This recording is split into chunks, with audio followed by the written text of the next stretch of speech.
Hello everyone. Welcome to Different Flavors. My name is Haley Haynes. Tonight I'd like to give you a brief understanding of who Haley Haynes is, at least my background and how I came to embrace the teachings and techniques that Paramahansa Yogananda brought to the United States from India in 1920. He started an organization called Self-Realization Fellowship to dispense the teachings and techniques of India. He has a little book. He's written this book called The Autobiography of a Yogi. I would suggest that anybody and everybody take a look at this beautiful book and the inspirational teachings that Yogananda brought to the United States in 1920. He essentially shows the unity between Christianity and the teachings of the great yogis of India. His own spiritual master was a gentleman by the name of Swami Sri Yukteswar, and here's the book that he wrote called The Holy Science. Both of these books can be obtained through Self-Realization Fellowship in Los Angeles. Most bookstores carry The Autobiography of Yogi. It's a classic. It's quite inspirational and will guide you through his life experience and the great saints and sages that he met in his maturation period during his life as he grew up in India, met his guru and many other great saints of that time, and how he was blessed to be the one to come to the United States to bring the teachings of the East to the inspired beings in the West. It was actually Jesus that appeared to Mahavatar Babaji. I think you can see an image of Babaji peeping through the foliage over my left shoulder here, right over here, bigger picture. Jesus appeared to Babaji at one point and said, "My followers are doing good work, but they've forgotten how to meditate. Will you please see to it that somebody, send somebody to the West to teach them how to meditate?" And Babaji agreed to do that. So he trained a gentleman by the name of Lahiri Mahasaya, who was his primary disciple, to accomplish that end. And Lahiri Mahasaya trained Yogananda's guru, Swami Sri Yukteswar. And at one point Babaji sent Yogananda to Sri Yukteswar to be trained for this big task of bringing the teachings of the East to the West. And Yogananda shouldered that responsibility. Of course, at the time he didn't know he was being directed by Babaji to do this, but eventually that came to light as his life progressed. I am certainly glad that he did. Though I was raised in the First Methodist Church in Big Spring, Texas, from the time I was an infant, I really didn't have the full conception of who Jesus really is. And for that matter, I'm doubtful that I presently know exactly who he is and the extent of his, I don't know the extent of his knowledge in even a small part of it, but I'm at least glad to know a lot more than I did growing up in Big Spring. I went to the Howard County Junior College in Big Spring, Texas before going out to El Paso. And I remember standing in front of the empty sanctuary in Big Spring, Texas, sometime when I was a teenager, and saying to myself, I don't know what these people believe. This was after having been in that church from the time I was born. I don't know what these people believe, but this is what I believe. And I made a list of things that I believed about God. And being a teenager, I forgot about it, making that list. But I went on and went out to University of Texas, El Paso. At the time I first went out there, it was called Texas College of Mines. And I went out there because a friend of mine, James Lafayette Johnson, had gone out and had got under the co-op program at White Sands Missile Range. So he was going to school half a year and working at White Sands Missile Range the other half of the year. And he convinced me I should come to apply for that program myself, which I did, and lo and behold, I was accepted. I'm not really sure why, but they did take me on. So I went out to El Paso to go to college, and I wasn't really great at math. As a matter of fact, my skills in calculus were quite poor, primarily because I didn't know enough about trigonometry. So my grades were not good at all. But I worked at White Sands Missile Range, and during the work cycle we could save, or I could save, about $800. And that $800 would pay my tuition and fees at University of Texas, El Paso, Texas Western, buy my books, give me room and board in one of the dorms, and I would have enough, about maybe $10 a week to spend on frivolous things, which, as you can imagine, didn't go very far. But at one point my grades got down to the point that I was going to have to stay out of school for a while, so I was just going to wait until they drafted me. And then a friend of mine by the name of Ruben Calderon Jr.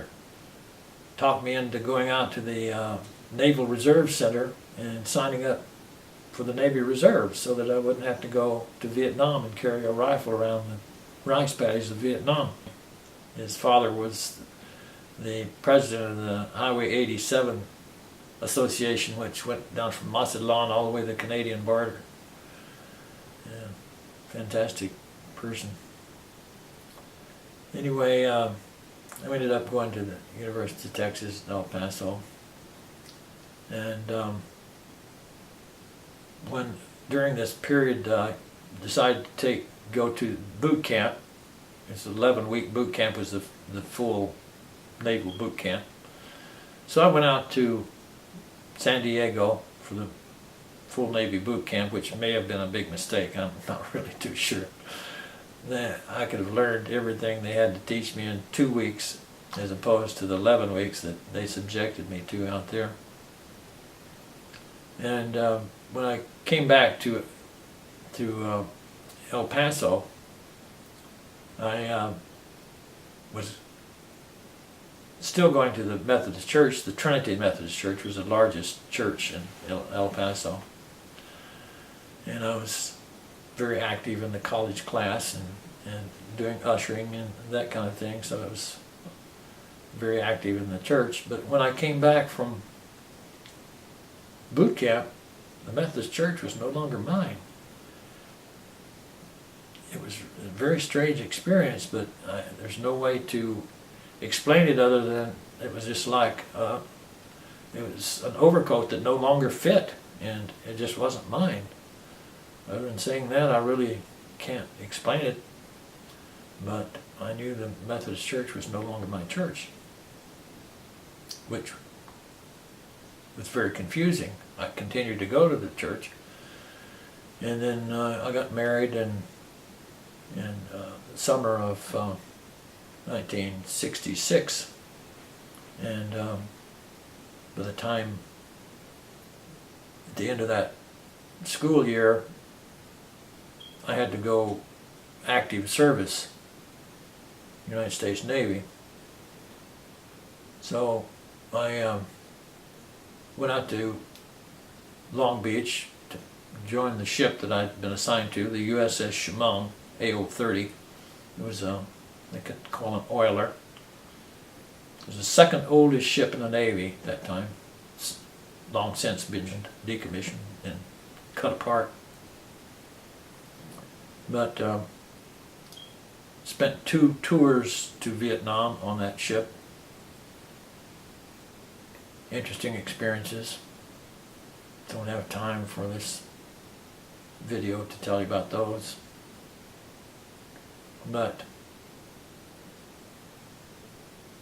during my stay in between the cruises, we came back to the United States between the 2 cruises, and some friends of mine had started a company in the San Fernando Valley in Chatsworth called American Data Systems.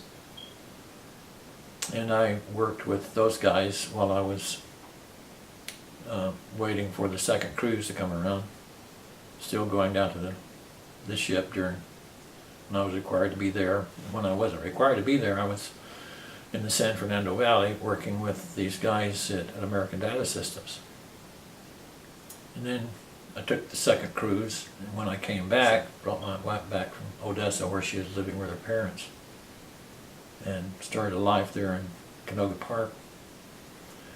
But all the time I was on ship, I attended the services on ship that were essentially designed by the Evangelical United Brethren, EUB, which was the Methodist Church with just a different name on it because they used all the same hymnal and all the other things.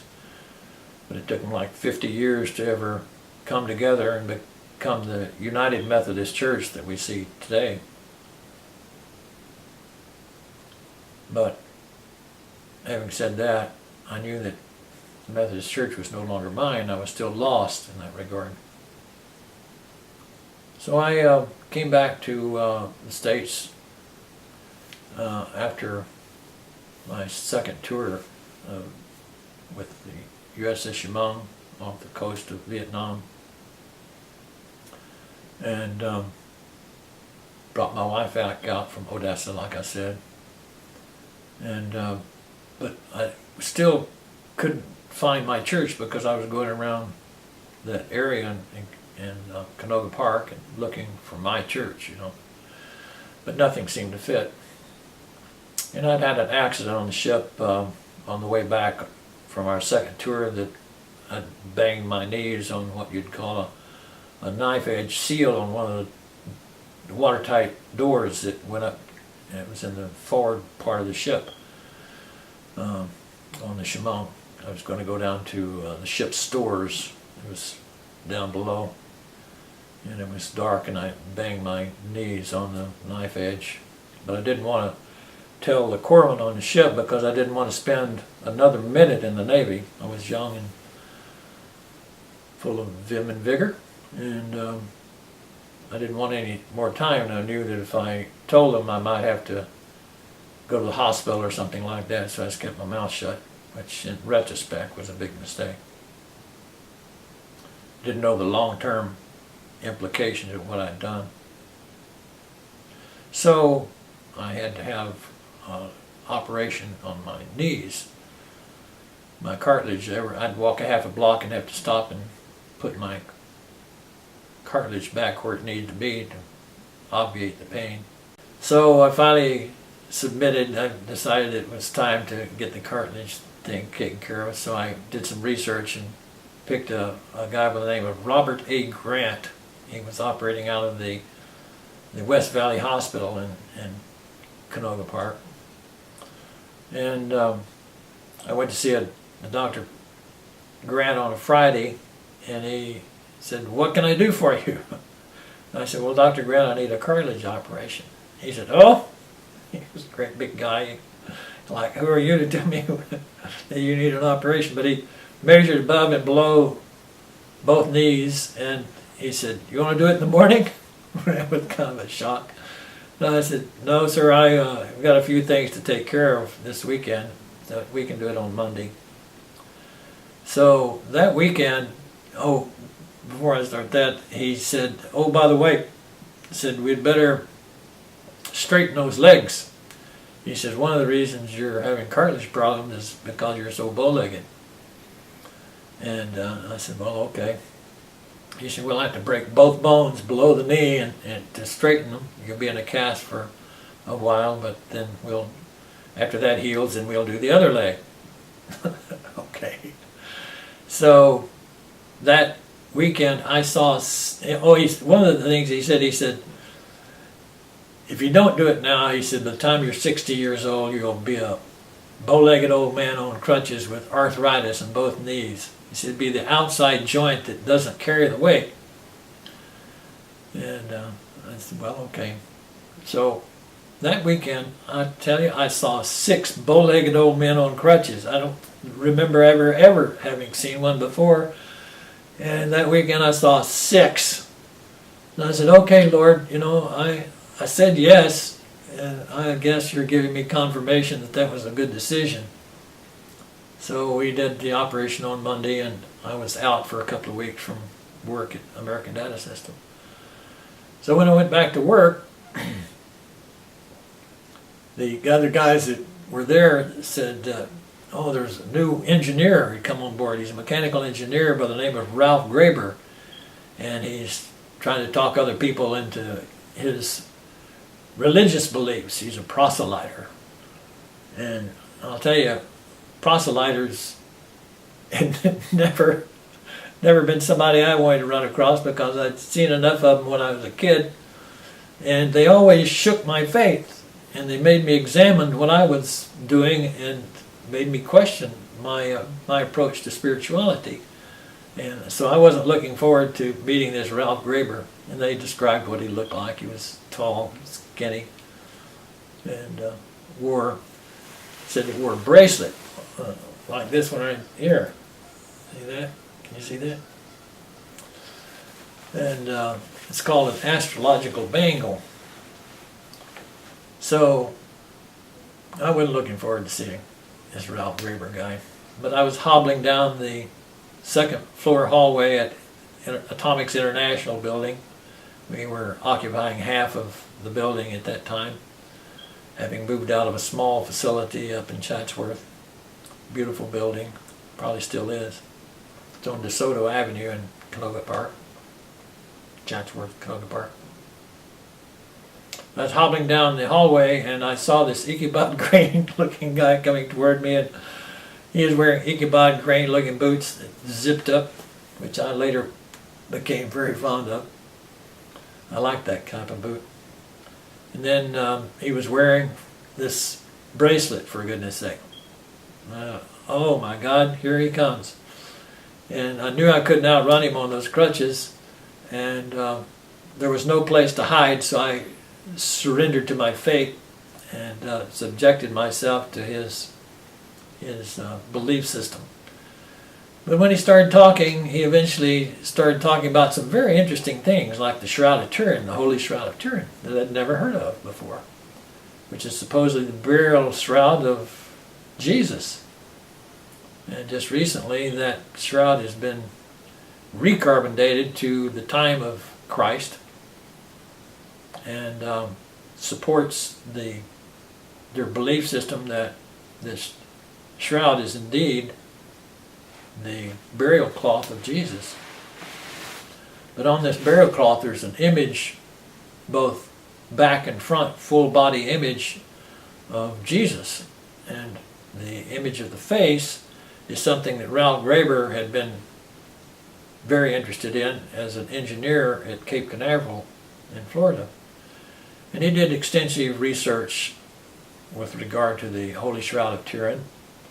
There's a book by Barbet that he liked to refer to, and he actually made a slideshow of the Holy Shroud of Turin.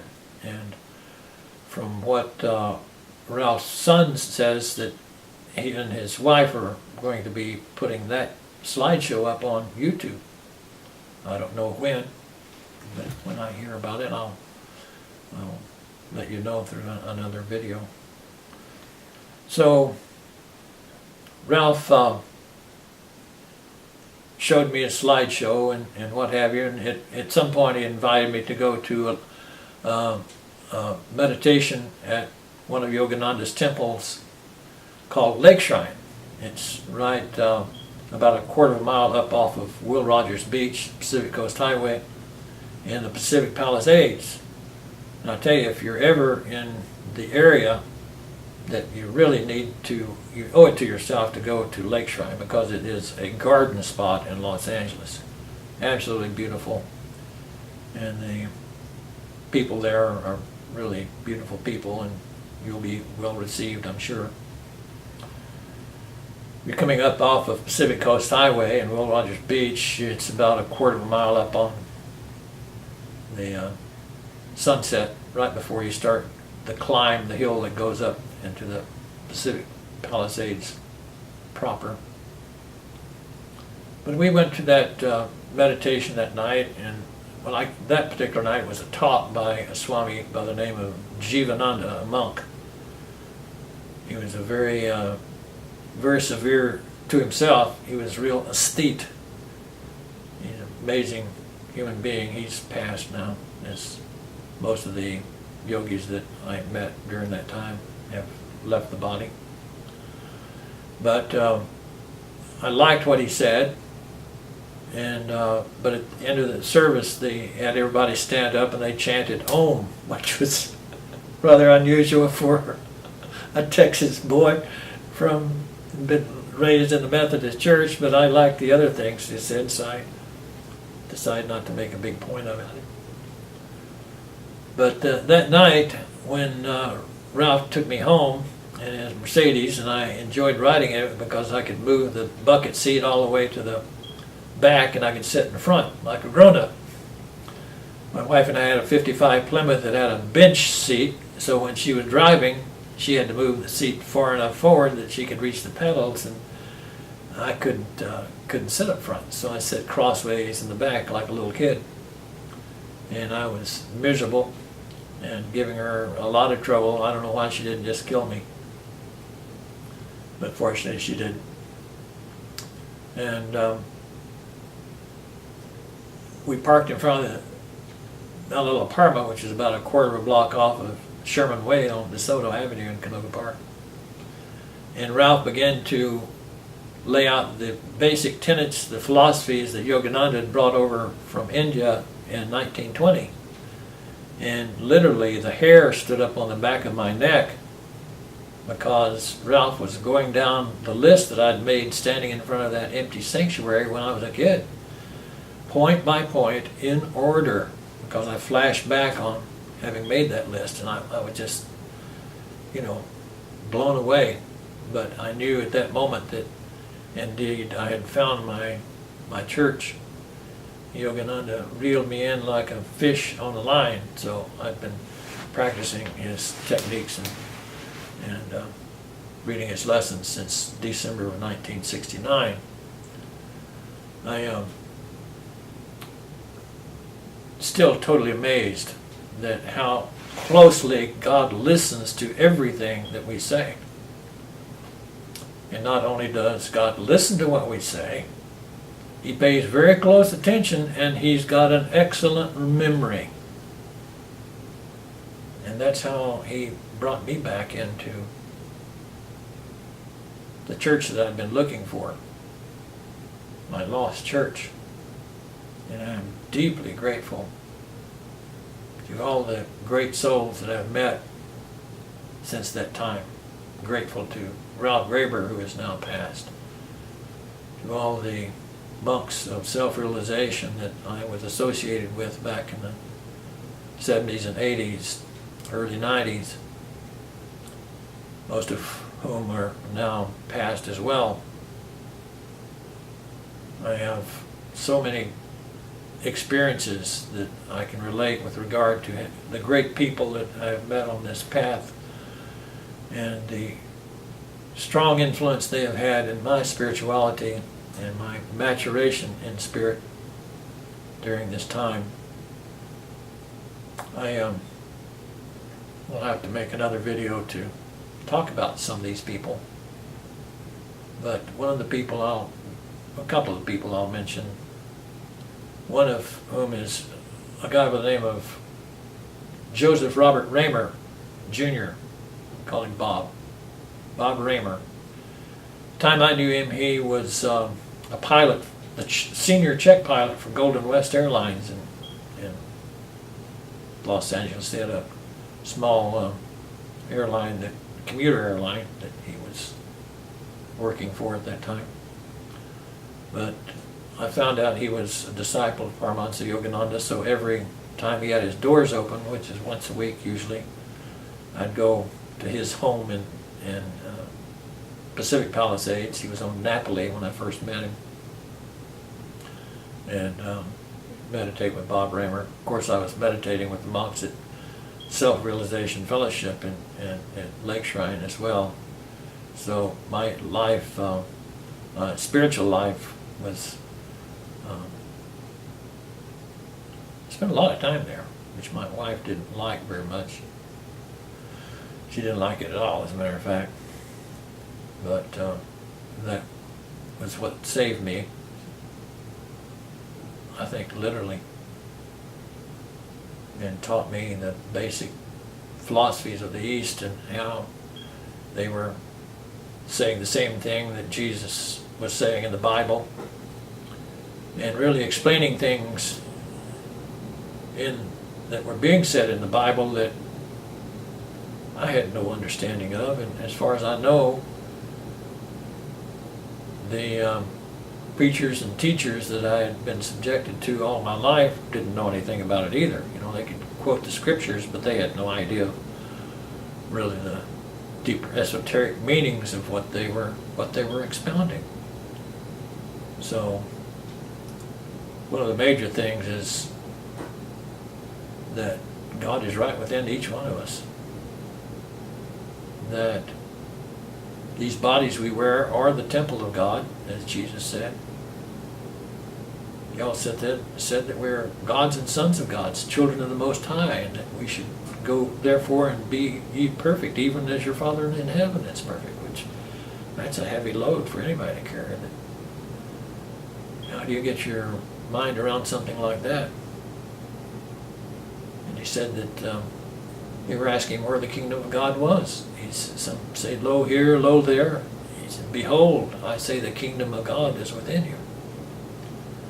And since the kingdom of God is right within us, where's the best place to go to church? So that you get really still and go right within yourself to find that indweller. If God is right within us, why are we looking every place else in the world for something that's right inside us? It's the fulfillment that can only be found right within you that everybody is looking for. So, having put that on your plate, I'll wish you a good evening until the next time we meet here at Different Flavors on YouTube.